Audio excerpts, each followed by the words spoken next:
So I put together a quick slideshow of photos from our bird walk earlier this week, just to get a chance to see how I use photographs in looking at birds. So here's two of the sparrows that we saw, and we talked on the walk about knowing that it is a white crowned sparrow when it's got a yellow bill.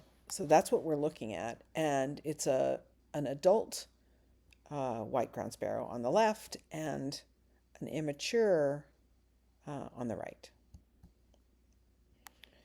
Here are two um, western bluebirds, and on the left, it's paler and doesn't have that brilliant blue color of the male that's on the right. We noticed this bird early on kiting, this a technique that raptors use, kind of facing into the wind and adjusting their wings and tails to look as if they're hovering. They're not hovering the way a hummingbird does. It's actually called kiting. When kites do it, we'll see another bird later who does it as well. But anyway, here's a white-tailed kite. Here's a kite in a tree. We kind of thought that was funny and, a joke we couldn't pass up on the walk. Since we were going in the park, we looked at a lot of dots out on the water. So I zoomed in on some of these dots, which was one of the more plentiful birds that we were seeing. And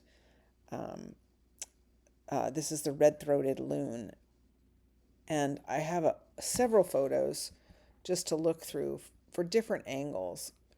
Really elegant looking bird, tapered bill, upturned bill. It can look really different as it's facing away, kind of that darker color. Notice here you can even see its legs through the water. It has legs way at the back of its body. Here it is, kind of in profile. It's a pretty elegant looking bird. What drew me to looking at these dots were really that you saw white, like a hit of light and white out on the surf. It did come in a little bit further. Anyway, so that is a red-throated loon. So here were birds even further out. There's a dark bird on the right, then there's a line of white birds, and then there's some even further away. I decided that I do not know what those three birds in the very back are, but I do recognize this this line of white birds kind of in the middle.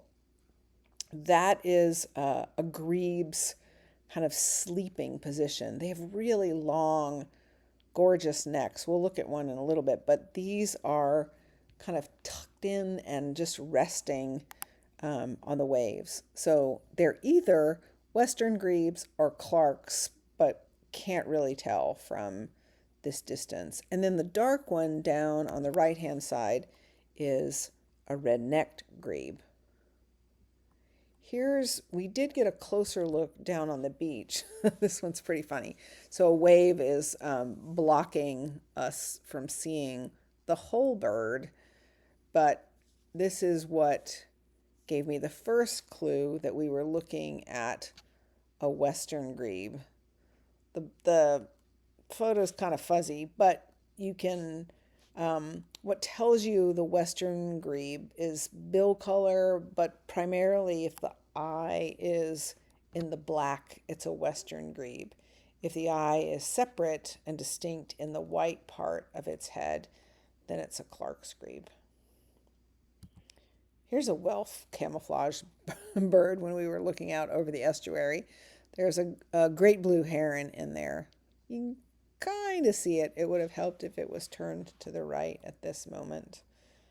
And closer to us, this is when that young, well, not young, little song sparrow hopped up and was missing a tail, hoping it continued to thrive down there in the estuary. And this was the distant, more dot birds, these two Canada Canada geese down in the river. And then as we swung around, we saw a little bit of movement, hoping to see these, and we did. We saw 16 of them. And this from the side is a western meadowlark. They really blend in with the grass and can be completely hidden. Here's one that took off, and another one on the right that's still in the grass. Very hard to see. Usually you see the white, the flashing white on either side of their tail as they're flying away from you. Um, Here's another cluster of them, but they do have gorgeous black, yellow and black on their chest. This one I threw in just because it's kind of a stumper. It's hard to tell what this bird is. If I'd shot video, maybe its movement would be another clue, but it's actually an American robin. So we don't see the orange on its breast, but it was kind of in that area too.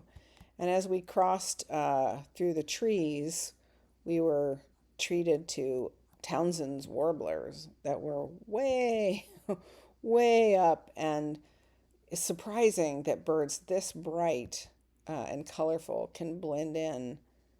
But I was quickly trying to follow these birds as they were flitting around way up in the treetops. But always a treat to see them. And then this was the bird that Richard pointed out that we thought was a kinglet initially, and there was just something about it. It we just weren't sure. We said a few times like, what is that? The way it was moving, how low it was in the bushes, but the yellow at the base of the tail. I haven't seen many palm warblers, but I've seen maybe two. So I knew I had seen a bird that was similar, but I wasn't completely confident. But as we watched it, I got a little more confident. Fortunately, was able to get some shots, not the greatest, but it was enough to ID that it was indeed a palm warbler. And the way it was moving its tail up and down, when Karen looked it up, that was definitely a characteristic of the palm warbler. So pretty confident about that. But then checked it out once I got home and verified that online. Another high up in the tree bird that was great to see. We saw a whole little group of these pygmy nuthatches making all kinds of noise and flitting around up in the treetops. Really distinctive bill. And then look at the photo on the right. Check out how big this bird's feet are. I think they're adorable, but they're really good at gripping on and upside down on cones, pulling out seeds. But yeah, they're diminutive except for their feet. Here's a black phoebe. They're in the flycatcher family, and we watched this one kind of flit out and about getting insects over the meadow, and they often go back almost exactly where they flew out from. And then around the bend, we saw this gull. This one is a western gull. It's got those pink legs, yellow bill, very bright white head. That's an adult. And this is a young bird, but note its big, heavy bill. That's what tells you it's a western. And here, these are redneck grebes. A little hard to tell because they've got their necks are scrunched down, but they've got a yellow bill and this dark, they look just smudgy around the neck when they're not in breeding season. You don't really see the red as clearly as you do during breeding season. And they're one that definitely trip you up. It's like, is that a loon? What is that? If they were more in profile, we could see another kind of good characteristic for the redneck loon. But that's what, sorry, redneck loon, redneck grebe. That's what that bird is. And here is one of our plentiful sparrows. I was thinking we would see a lot more sparrows than we did, but this is a song sparrow. You don't see the characteristic black smudge on its chest as well as you could in this photograph. Excuse me. And it also has a gray bill, kind of heavy striping on the breast, a gray and brown striping on the head. Here's what a Townsend warbler looks like when it's directly overhead. That was the first time for that for me. And then this next one, terrible, terrible photograph, but this is one of the only one of the golden crown kinglets I managed to snap a photo of. They move so, so quickly, and they're so far up in the trees, and it was dark. So a lot against us in that particular photograph. But enough to see the wing bar and things clearly. So knew that's what we were seeing.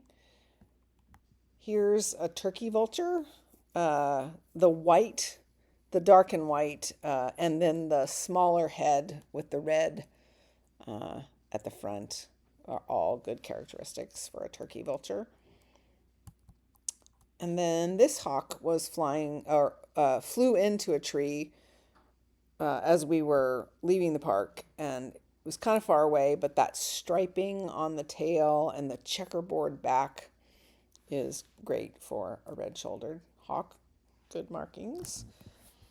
And this bird was making all kinds of noise, the raucous raven. There were a couple of those.